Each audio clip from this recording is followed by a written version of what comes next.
Hey guys, welcome to another video. This is Aaron with Outdoor Adventures, and I'm back to working on the salmon rod.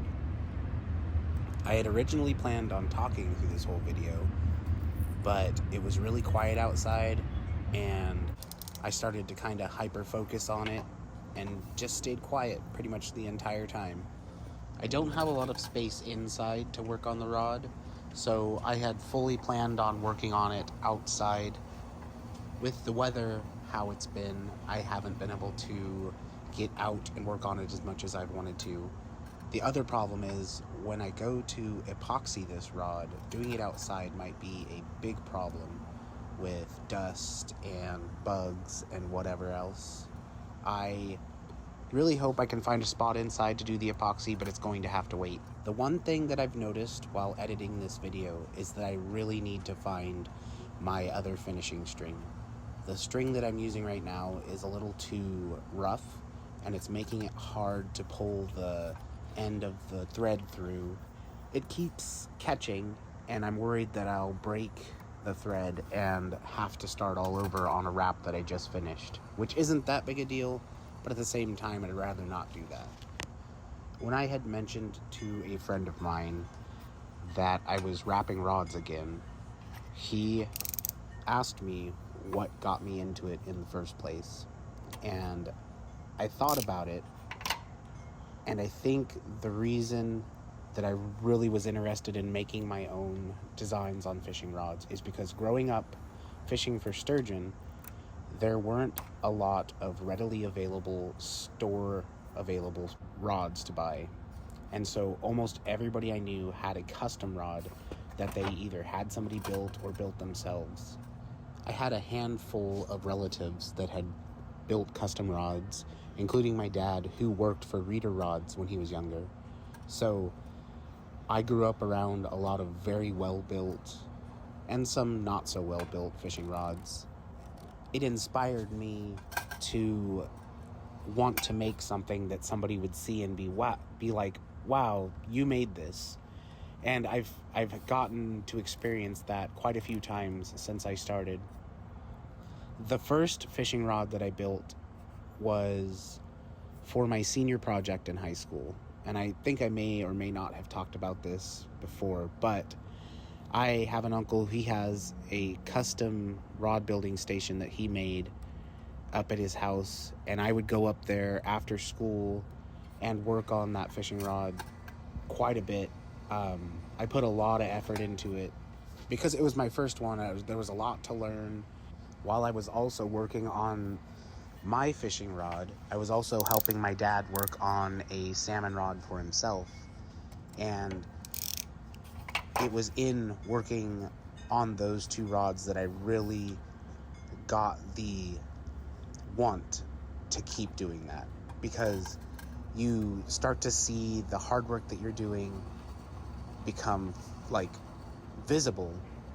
It's really inspiring, and you want to keep doing it. I know that goes for a lot of people, and also for myself. When I start a project, I might not be all excited about it right away, or I'm not gung-ho about it. I will get into it and I can start seeing the progress of it, and then I get super excited to keep going and keep working at it. There was a bit of gap of time before I worked on my next rod because I didn't have my own wrapping station, and my uncle didn't live that close by, so it wasn't that easy to just, go up there. I had bought a hand wrapping station, which it worked. It was just a lot harder to use than a motorized station. And I had started wrapping a trout pole. I just stopped because it was so much harder to do without having the ability to move the rod with the motor. Then for one of my birthdays, my brother bought me a motorized wrapping station, and it was all up from there. As soon as I got that, I got some blanks and immediately started wrapping fishing rods. I think I wrapped a rod for everybody I knew at that point.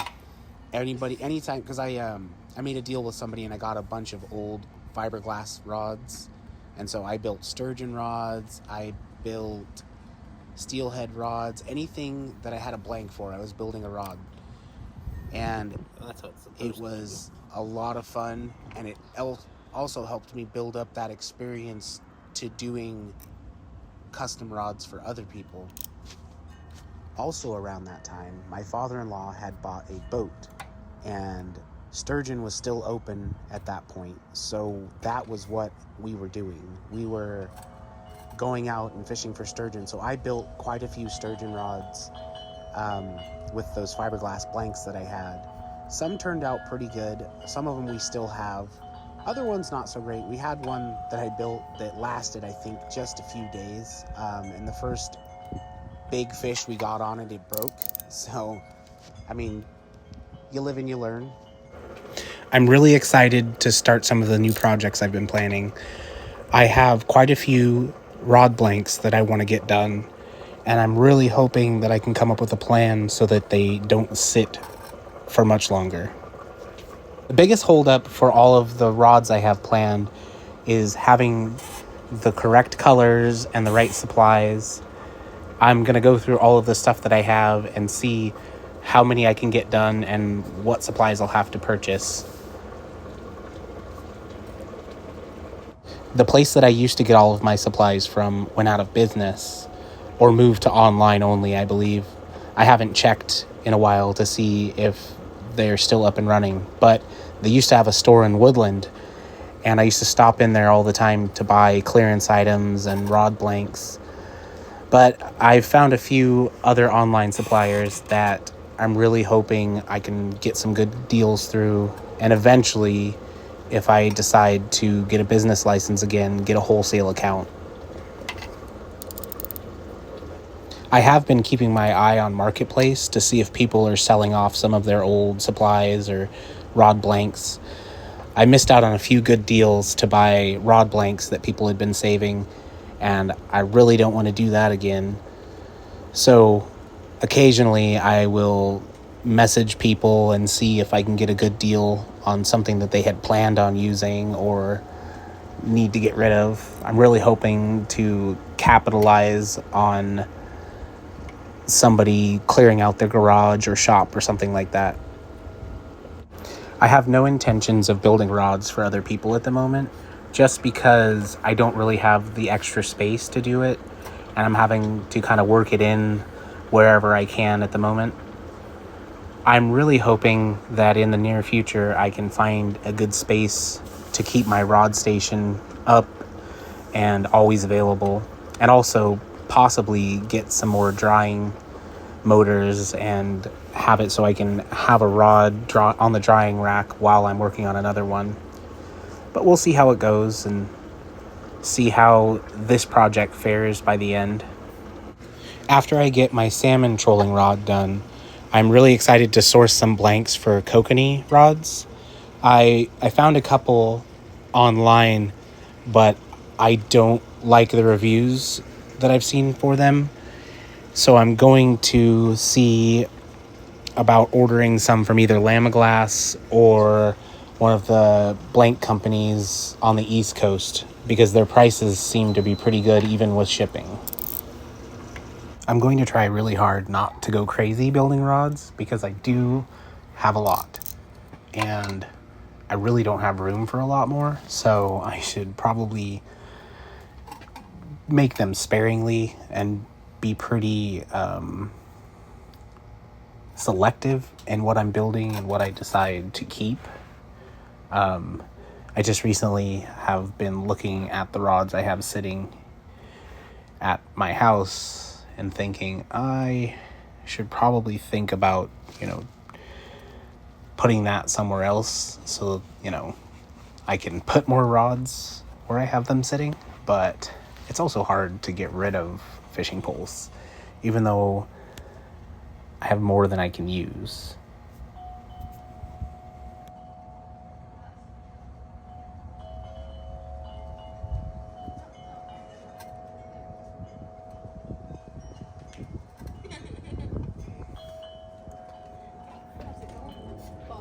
Good. Is it going plus ultra? Oh, you're recording. Yep. You should post that part. You should, to be honest. No, I don't put nerds on my channel. Why are you on there?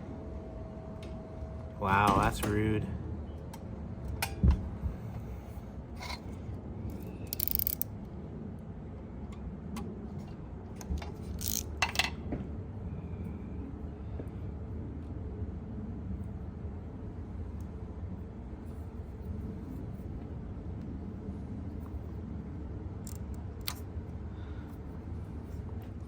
A lot of people will use tape for getting the guide started. I don't like doing that because sometimes I forget to take the tape off and then I have to go backwards and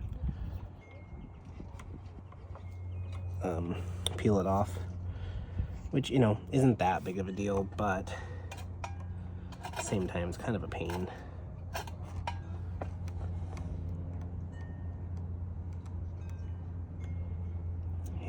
What is going on here? Something's not sitting right.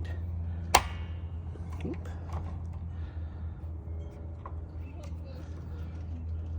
Ah, that's what it was. We were looped over weird. Okay, let's scoot this back.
It's been very, very therapeutic getting back into doing this because this is something I truly enjoy doing.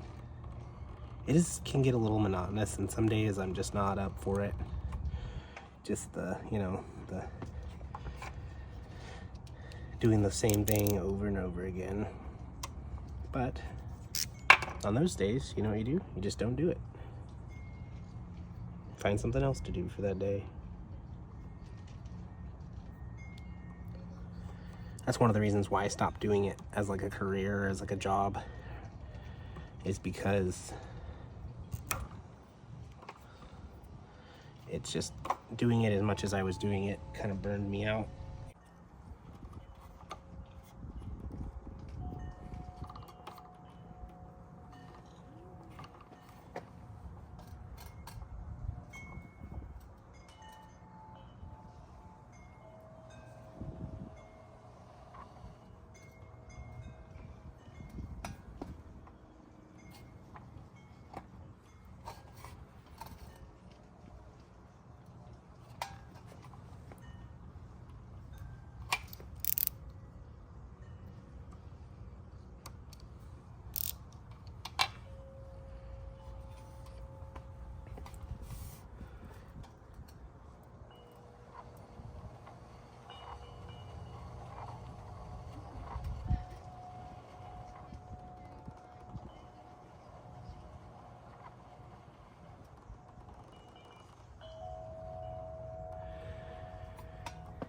And one of the other reasons why I quit doing it, other than like time and like space and all that, was just the amount of people that just wanted me to fix stuff once I, oops, popping stuff off here, man, are we doing that? That would just, I would get messages all the time of people, hey, can you do this, or can you do that? And it was like, you know, I'm not great at saying no to people. I'm better now than I used to be. But at the same time, it's like, got hard to determine, you know, what, who was really a friend and not somebody who just wanted to get to know me so that they could get, you know, something free. You know, I've had a lot of people that have used me for free things like fishing and hunting, and then, you know, of course, getting fishing poles fixed. They didn't need me, you know, they didn't need me anytime, or they didn't, I don't know what I'm trying to say there, but they wouldn't pay any attention to me until they needed something. You know, and I quickly, like, learned who those people were, and I slowly cut them out of my life. I've been trying to decide how I'm going to finish this rod up. I like to usually do, of course there's going to be a diamond wrap at the handle, but I also like to do like a little bit of a design at the tip, and I'm also trying to decide if I do little accents on each guide, on each guide, which I don't normally do, but like I've got the time, and I would love to, anything I can do to like practice getting better at this.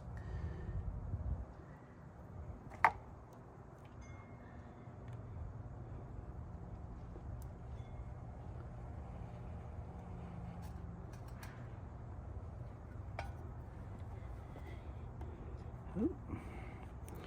It's the other thing that stinks every once in a while, getting that line wrapped up in the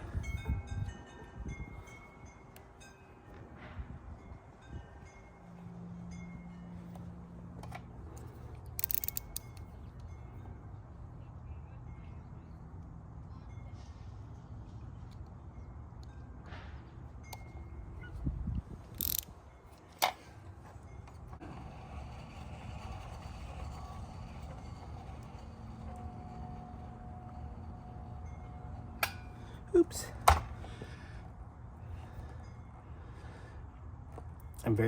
I like my fishing rods to be kind of flashy. Not super flashy, but like enough to, like, if I see it somewhere, I know it's mine. There's a couple out there that are made that are neon pink, neon orange. Those ones were fun to make, especially because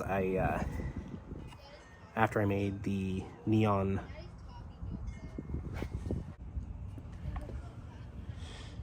But shortly after I built that rod, I got a phone call from my uncle asking me why I would build something so ugly. He was just mad because it was so bright. It was so incredibly, like,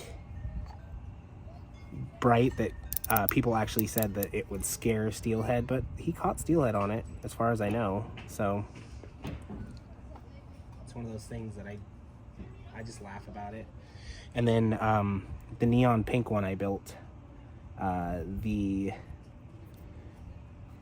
don't remember who I built it for, but a person who had them on their boat told me about how he was very upset that they had caught, that rod caught all the fish one day, and he had to reel one in on it, and he was upset about it. And I told him to get over it. But yeah, I do like making them nice and flashy. There are a couple that I wish would come back to me, and if I ever get the chance to buy them back, I'm gonna, because I think I did just absolutely, like, not to pat myself on the back or anything, but I think I did just an outstanding job on them. And if I ever had the chance to buy them back, I would. There's been a couple I've had the chance to buy back, and, you know, for whatever reason I couldn't, and I think I've talked about that before. Oops. Well, this is gonna stay like that then. Hopefully it's not too bad. But yeah,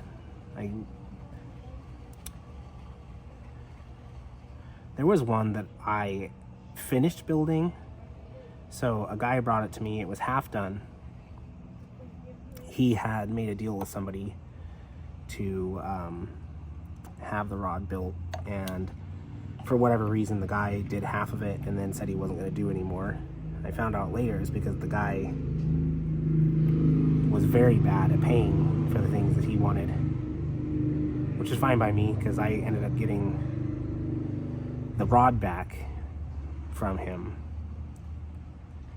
through his ex, and I resold it. So I ended up, I ended up getting paid more than what I was originally going to get paid for it. But then years later, I ran into that guy, and he ended up paying me in full for the rod, even though I told him he didn't need to because I got my money out of it. And he's like, no, he goes, I'm a man of my word.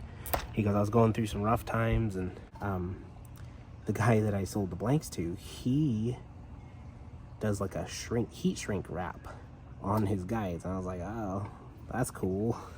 It was weird, but I mean, whatever works. I'm not going to, if it works, I'm not going to put it, say anything bad about it, because like he evidently was doing a good enough job that he had customers and had people that were happy with his work. So, but yeah, I thought that was weird because I was always worried that like the heat would mess with the blank in a way that could be detrimental, but apparently not. It also could just be like a low heat shrink or something like that.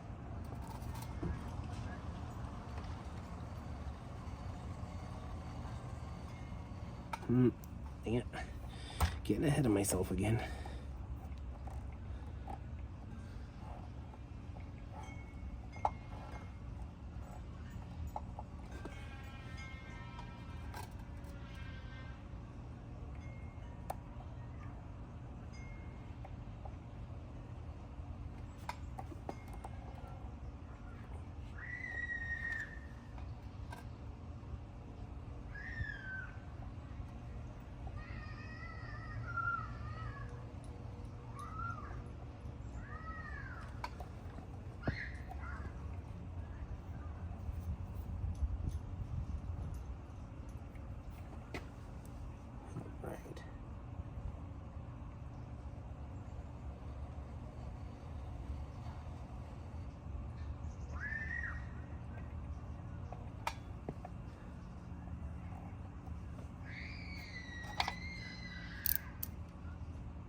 Oh, I get kind of antsy when I get towards the end of the rod because I'm like, I just want it done.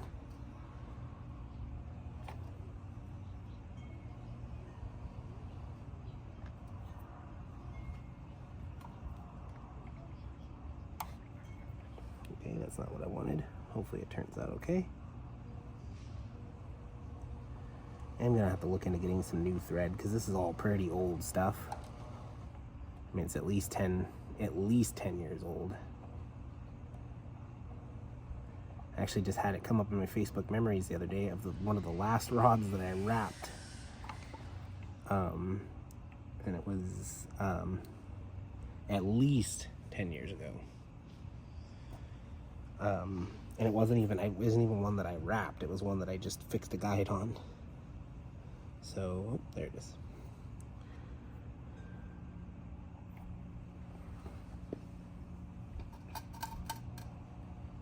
Nope. Come on.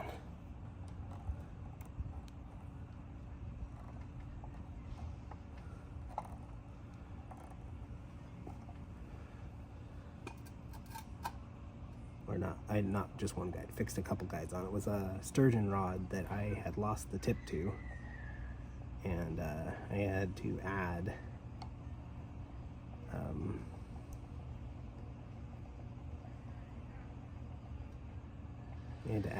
guides to the new top and all that jazz.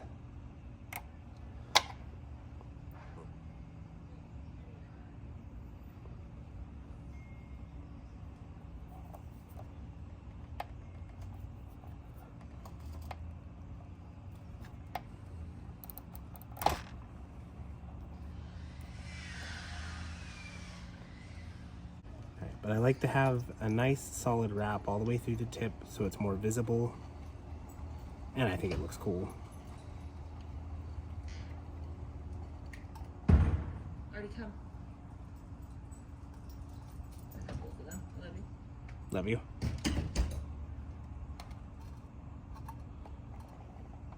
Oops.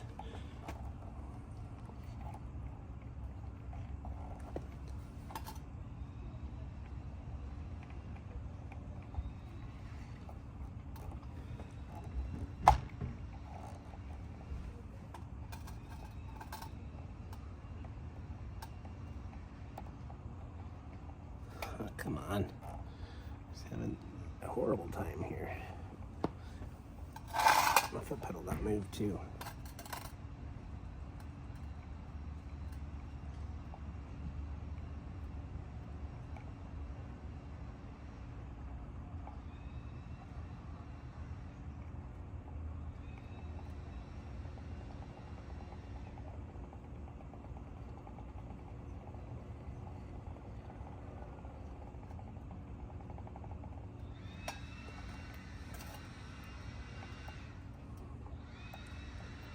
Let's get this off of here.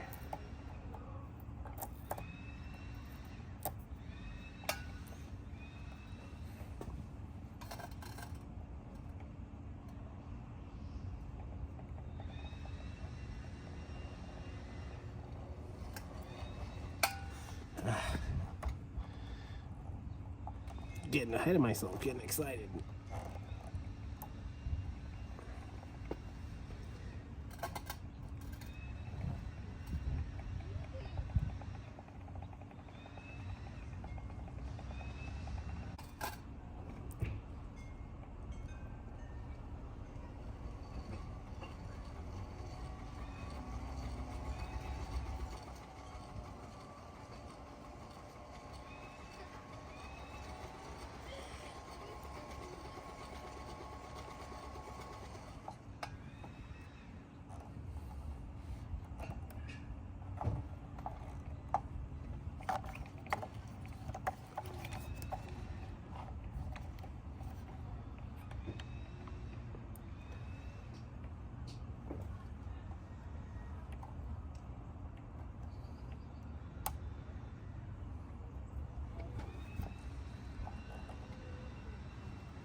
Alright.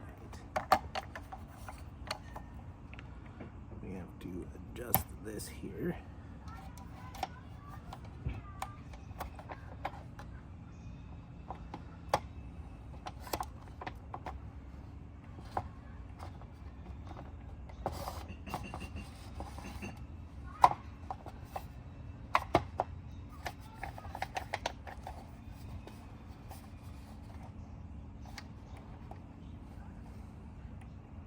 Let's get this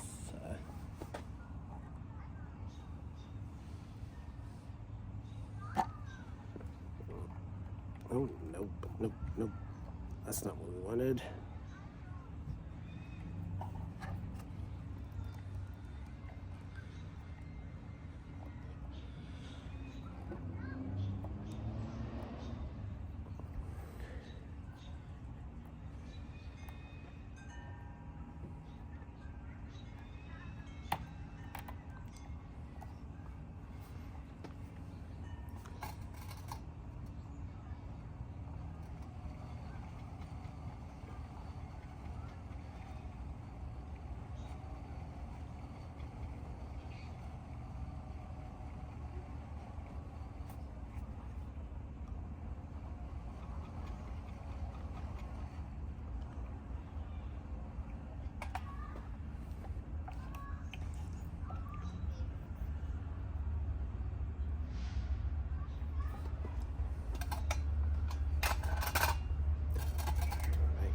This tip can be the trickiest part of all of it, because it can be, you've got like a really noodly tip. You gotta be super careful.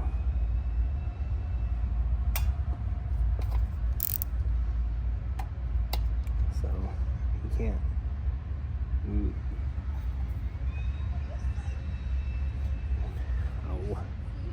can't rip too hard, or you can break the tip, which I have done.